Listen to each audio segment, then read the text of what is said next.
नारायण भगवान की कथा। प्रथम अध्याय। एक समय नेमिषारण्य तीर्थ में शौनकादि 88,000 ऋषियों ने श्री सुत जी से पूछा, हे प्रभु, इस कलयुग में वेद विद्या रहित मनुष्यों को प्रभु भक्ति किस प्रकार मिलेगी तथा उनका उद्धार कैसे होगा। हे मुनि श्रेष्ठ, कोई ऐसा तप बताइए जिसमें थोड़े समय में पुण्य प्राप्त हो तथा मन वांछित फल मिले। हाँ, सुनने की हमारी इच्छा है। सर्वशास्त्र ज्ञाता श्री सूत जी बोले, हे वैष्णवों में पूज्य, आप सबने प्राणियों के हित की बात पूछी है, अतः मैं उस श्रेष्ठ व्रत को आप लोगों को बताऊंगा जिस व्रत को नारद जी ने लक्ष्मी नारायण जी से पूछा था और श्री लक्ष्मीपति ने मुनि श्रेष्ठ नारद जी से कहा था। जो ध्यान से सुनो। और एक समय योगी राज नारद जी दूसरों के हित की इच्छा से अनेक लोकों में घूमते हुए मृत्यु लोक में आ पहुंचे। यहाँ अनेक योनियों में जन्मे हुए प्राय सभी मनुष्यों को अपने कर्मों द्वारा अनेकों दुखों से पीड़ित देखकर सोचा, इस यत्न के करने से निश्चय ही मानवों का दुखों का नाश हो सकेगा। ऐसा मन में सोचकर विष्णु लोक को गए। वहां श्वेत वर्ण और 4 भुजाओं वाले देवों की इस नारायण का, जिनके हाथों में शंख चक्र गदा और पद्म थे तथा वरमाला पहने हुए थे, देखकर स्तुति करने लगे, हे भगवान, आप अत्यंत शक्ति से संपन्न हैं। मन तथा वाणी भी आपको नहीं पा सकती। आपका आदि मध्य अंत नहीं है। निर्गुण स्वरूप सृष्टि के कारण भक्तों के दुखों को नष्ट करने वाले हो, आपको मेरा नमस्कार है। नारद जी से यह इस प्रकार की स्तुति सुनकर विष्णु भगवान बोले, हे मुनि श्रेष्ठ, आपके मन में क्या है, आपका किस काम के लिए आगमन हुआ है, निसंकोच कहो। तब नारद मुनि बोले, मृत्यु लोक में सब मनुष्य जो अनेक योनियों में पैदा हुए हैं, अपने अपने कर्मों के अनुसार अनेक प्रकार के दुखों से रहे हैं। हे नाथ, मुझ पर दया रखते हो तो बताइए कि उन मनुष्यों के सब दुख थोड़े से ही प्रयत्न से कैसे दूर हो सकते हैं। श्री भगवान जी बोले, हे नारद, मनुष्यों की भलाई के लिए तुमने बहुत अच्छी बात पूछी है, जिसके करने से मनुष्य मोह से छूट जाता है, वह मैं कहता हूँ, सुनो। पुण्य देने वाला स्वर्ग तथा मृत्यु लोक दोनों में दुर्लभ एक उत्तम व्रत है, आज मैं प्रेमवश होकर तुमसे कहता हूँ। श्री सत्यनारायण भगवान का यह व्रत अच्छी तरह विधान पूर्वक करके मनुष्य तुरंत ही यहाँ सुख भोग कर मरने पर मोक्ष को प्राप्त होता है। श्री भगवान के वचन सुनकर नारद मुनि बोले, इस व्रत का फल क्या है, क्या विधान है, किसने यह व्रत किया था और किस दिन यह व्रत करना चाहिए, विस्तार से कहो। भगवान बोले, दुख व शोक आदि को दूर करने वाला, धन धान्य को बढ़ाने वाला, सौभाग्य तथा संतान को देने वाला यह व्रत सब स्थानों पर विजयी करने वाला है। भक्ति और श्रद्धा के साथ किसी भी दिन मनुष्य श्री सत्यनारायण की शाम के समय ब्राह्मणों और बंधुओं के साथ धर्मपरायण होकर पूजा करे। भक्ति भाव से नैवेद्य, केले का फल, घी, दूध और गेहूं का चूर्ण सवाया ले। गेहूं के अभाव में साठी का चूर्ण, शक्कर तथा गुड़ ले और सब भक्षण योग्य पदार्थ जमा करके भगवान को अर्पित करे तथा बंधु बांधवों सहित ब्राह्मणों को भोजन कराए। उसके बाद स्वयं भोजन करे। नृत्य गीत आदि का आचरण कर श्री सत्यनारायण भगवान का स्मरण करता हुआ समय व्यतीत करे। इस तरह व्रत करने पर मनुष्य की इच्छाएं निश्चय पूरी होती हैं। विशेष कर कली काल में मृत्यु लोक में यह मोक्ष का सरल उपाय है। इति सत्यनारायण व्रत कथा का प्रथम अध्याय संपूर्ण हुआ। श्रीमन नारायण नारायण नारायण, भजमन नारायण नारायण नारायण। श्री सत्यनारायण भगवान की जय हो। ये सत्यनारायण भगवान का द्वितीय अध्याय। जी बोले, हे ऋषियों, जिसने पहले समय में इस व्रत को किया है, उसका इतिहास कहता हूँ, ध्यान से सुनो। सुंदर काशीपुरी नगरी में एक अत्यंत निर्धन ब्राह्मण रहता था। वह भूख प्यास से बेचैन हुआ नित्य पृथ्वी पर घूमता रहता था। ब्राह्मणों से प्रेम करने वाले भगवान ने ब्राह्मण का रूप धारण कर उसके पास जाकर आदर के साथ पूछा, हे विप्र, नित्य दुखी हुआ पृथ्वी पर क्यों घूमता है? दीन ब्राह्मण बोला, मैं निर्धन ब्राह्मण हूँ, भिक्षा के लिए पृथ्वी पर फिरता हूँ। हे भगवान, यदि आप इसका उपाय जानते हो तो कृपा करके कहो। वृद्ध ब्राह्मण बोला, सत्यनारायण भगवान मनवांछित फल देने वाले हैं, इसलिए हे ब्राह्मण, तू उनका पूजन कर, जिसके करने से मनुष्य सब दुखों से मुक्त होता है। ब्राह्मण को व्रत का सारा विधान बतलाकर बूढ़े ब्राह्मण का रूप धारण करने वाले श्री सत्यनारायण भगवान अंतर्ध्यान हो गए। जिस व्रत को वृद्ध ब्राह्मण ने बतलाया है, मैं उसको करूंगा। यह निश्चय करने पर उसे रात में नींद नहीं आई। वह सवेरे उठ सत्यनारायण भगवान के व्रत का निश्चय कर भिक्षा के लिए चला गया। उस दिन उसको भिक्षा में बहुत धन मिला, जिससे बंधु बांधवों के साथ उसने श्री सत्यनारायण भगवान का व्रत किया।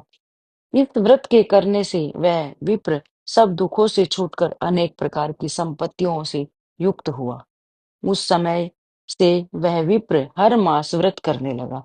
इस तरह सत्यनारायण भगवान के व्रत को जो करेगा वह सब पापों से छूटकर मोक्ष को प्राप्त होगा। आगे जो पृथ्वी पर ही श्री सत्यनारायण भगवान का व्रत करेगा वह मनुष्य सब दुखों से छूट जाएगा। इस तरह नारद जी से नारायण जी का कहा हुआ यह व्रत मैंने तुमसे कहा। हे विप्रो, मैं अब और क्या कहूँ? ऋषि बोले, हे मुनिवर, संसार में उस विप्र से सुनकर और किस किस ने यह व्रत को किया है, हम वह सब सुनना चाहते हैं। इसके लिए हमारे मन में श्रद्धा है। सूत जी बोले, हे मुनियों, जिस जिसने इस व्रत को किया है वह सब सुनो। एक समय वह विप्र धन और ऐश्वर्य के अनुसार बंधु बांधवों के साथ व्रत करने को तैयार हुआ। उसी समय एक लकड़ी बेचने वाला बूढ़ा आदमी आया और बाहर लकड़ियों को रख कर विप्र के मकान में गया। प्यास से दुखी लकड़हारा उनको व्रत करते देख विप्र को नमस्कार कर कहने लगा, आप यह क्या कर रहे हैं और इसके करने से क्या फल मिलता है? कृपया मुझे भी बताओ।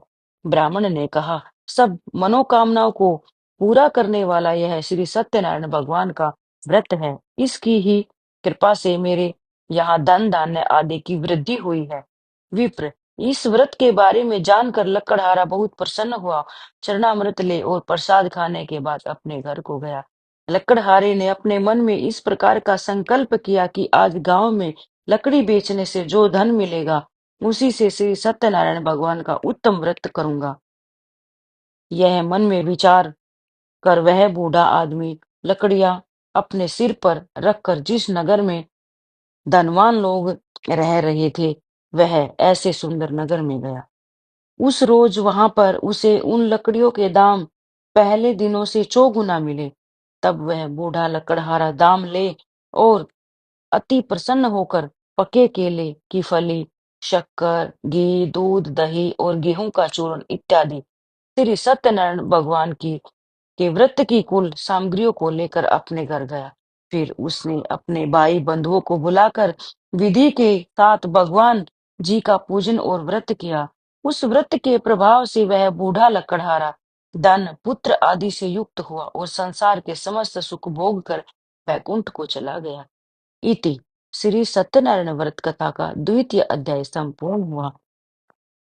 श्रीमन नारायण नारायण नारायण, भजमन नारायण नारायण नारायण। श्री सत्यनारायण भगवान की जय हो। श्री सत्यनारायण भगवान का तीसरा अध्याय, आइए सुनते हैं। सूत जी बोले, हे श्रेष्ठ मुनियों, अब आगे की कथा कहता हूँ। पहले समय में उल्का मुख नाम का एक बुद्धिमान राजा था। वह सत्यवक्ता और जितेंद्रिय था। प्रतिदिन देव स्थानों पर जाता था, गरीबों को धन देकर उनके कष्ट दूर करता था। उसकी पत्नी कमल के समान मुख वाली और सती साध्वी थी। भद्रशिला नदी के तट पर उन दोनों ने श्री सत्यनारायण भगवान का व्रत किया। उस समय वहां एक साधु नाम नामक वैश्य आया। उसके पास व्यापार के लिए बहुत सा धन था।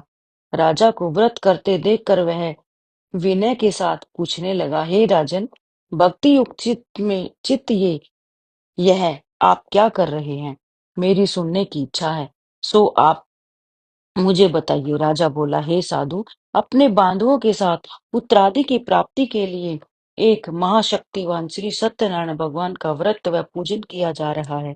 राजा के वचन सुनकर साधु आदर से बोला, हे राजन, मुझसे इसका सब विधान कहो, मैं भी आपके कथनानुसार इस व्रत को करूंगा। मेरे भी कोई संतान नहीं है और इससे निश्चय ही होगी। राजा से सब विधान सुन व्यापार से निवृत्त हो वह आनंद के साथ घर गया। साधु ने अपनी पत्नी से संतान देने वाले उस व्रत का वर्णन सुनाया और कहा, जब मेरे संतान होगी तब मैं इस व्रत को करूंगा। साधु ने ऐसे वचन अपनी पत्नी लीलावती से कहे। एक दिन उसकी पत्नी लीलावती पति के साथ आनंदित हो सांसारिक धर्म में प्रवृत्त होकर श्री सत्यनारायण भगवान की कृपा से गर्भवती हो गई तथा 10वें महीने में उनके एक सुंदर कन्या का जन्म हुआ। दिनों दिन वह इस तरह बढ़ने लगी जैसे शुक्ल पक्ष का चंद्रमा बढ़ता है। कन्या का नाम कलावती रखा गया। तब कलावती ने मीठे शब्दों में अपने पिता से कहा, जो अपने संकल्प किया है कि सत्यनारायण भगवान का व्रत करूंगा, अब आप इसे करिए। साधु बोला, हे प्रिय, इसके विवाह पर करूंगा। इस प्रकार अपनी पत्नी को आश्वासन दे वह नगर को गया। कलावती पितृगृह में वृद्धि को प्राप्त कर हो गई। साधु ने जब नगर में सखियों के साथ अपनी पुत्री को देखा तो तुरंत ही दूत को बुलवा कर कहा, पुत्री के लिए कोई सुयोग्य वर देख कर लाओ। साधु की आज्ञा पाकर दूत कंचन नगर पहुंचा और वहां पर देखभाल कर लड़की के लिए सुयोग्य वणिक पुत्र को ले आया। उस सुयोग्य लड़के को देखकर साधु ने अपने बंधु बांधवों सहित प्रसन्नचित्त अपनी पुत्री का विवाह उसके साथ कर दिया। किंतु दुर्भाग्यवश से विवाह के समय भी उस व्रत को करना भूल गया। तब श्री भगवान क्रोधित हो गए और शाप दिया, तुम्हें दारुण दुख प्राप्त होगा। अपने कार्य में कुशल साधु बनिया जामाता सहित समुद्र के समीप स्थित होकर रत, रत्नसारपुर नगर में गया और वहां दोनों ससुर जमाई चंद्रकेतु राजा के उस नगर में व्यापार करने लगे। एक बार भगवान श्री सत्यनारायण भगवान की माया से प्रेरित कोई चोर राजा का धन चुरा कर भागा जा रहा था, किंतु राजा के दूतों को आता देखकर चोर ने घबरा कर भागते हुए राजा के धन को वहीं चुपचाप रख दिया जहां ससुर जमाई ठहरे हुए थे। जब दूतों ने उस साधु वैश्य के पास राजा के धन को रखा देखा तो उन दोनों को पकड़कर और राजा के समीप जाकर बोले, हम इन दोनों चोरों को पकड़ कर लाए हैं, अब हमें क्या करना है, आज्ञा दे। राजा की आज्ञा से उन्हें कारावास में डाल दिया और उनका धन छीन लिया। श्री सत्यनारायण भगवान के शाप द्वारा उनकी पत्नी भी घर पर बहुत दुखी हुई और उनके घर पर जो धन रखा था उसे चोर चुरा कर ले गए। शारीरिक व मानसिक पीड़ा तथा भूख प्यास से अति दुखी हो अन्न की चिंता में कलावती एक ब्राह्मण के घर गई। वहां उसने श्री सत्यनारायण भगवान का व्रत होते देखा, फिर कथा सुनी वह तथा प्रसाद ग्रहण कर रात को घर आई। माता ने कलावती से कहा, हे पुत्री, तू अब तक कहाँ रही और तेरे मन में क्या है? कलावती बोली, हे माता, मैंने एक ब्राह्मण के घर श्री सत्यनारायण भगवान का व्रत देखा है। कन्या के वचन सुनकर लीलावती भगवान के पूजन की तैयारी करने लगी। लीलावती ने परिवार और बंधुओं सहित श्री सत्यनारायण भगवान का पूजन किया और वर मांगा, मेरे पति और दामाद शीघ्र आ जाए। साथ ही प्रार्थना की, हम सबका अपराध क्षमा करो। श्री सत्यनारायण भगवान इस व्रत से संतुष्ट हो गए और राजा चंद्रकेतु को स्वप्न में दर्शन देकर कहा, हे राजन, दोनों वैश्यों को प्रातः ही छोड़ दो और उनका सारा धन जो तुमने लिया है उन्हें वापस दे दो, नहीं तो मैं तुम्हारा धन राज्य पुत्र आदि नष्ट कर दूंगा। राजा से ऐसा कहकर भगवान अंतर्ध्यान हो गए। प्रातःकाल राजा चंद्रकेतु ने सभा में अपना स्वप्न सुनाया। फिर दोनों वणिक पुत्रों को कैद से मुक्त कर सभा में बुलाया। दोनों ने आते ही राजा को नमस्कार किया। राजा मीठे वचनों से बोला, हे महामुनुओं, मनुभावों, भाग्यवश ऐसा कठिन दुख तुम्हें प्राप्त हुआ है, अब तुम्हें कोई भय नहीं। ऐसा कहकर राजा ने उनको नए नए वस्त्राभूषण पहनाए तथा उनका जितना धन लिया था उससे 2 गुना धन देकर आदर से विदा किया और वैश्य अपने घर को चल दिए। इति श्री सत्यनारायण व्रत कथा का 3य अध्याय संपूर्ण हुआ। श्रीमन नारायण नारायण नारायण, भजमन नारायण नारायण नारायण। श्री सत्यनारायण भगवान की जय हो। श्री सत्यनारायण भगवान की कथा का 4th अध्याय सुनते हैं। सूत जी बोले, वैश्य ने मंगलाचार करके यात्रा आरंभ की और अपने नगर को चल दिए। उनके थोड़ी दूर निकल पर दंडी वेशधारी श्री सत्यनारायण ने उनसे पूछा, हे साधु, तेरी नाव में क्या है? अभिमानी वाणिक हंसता हुआ बोला, हे दंडी, आप क्यों पूछ रहे हो? क्या धन लेने की इच्छा है? मेरी नाव में बेल और पत्ते भरे पड़े हैं। वैश्य का कठोर वचन सुनकर श्री भगवान ने कहा, तुम्हारा वचन सत्य हो। दंडी ऐसा कहकर वहां से चले गए और कुछ दूर जाकर समुद्र के किनारे बैठ गए।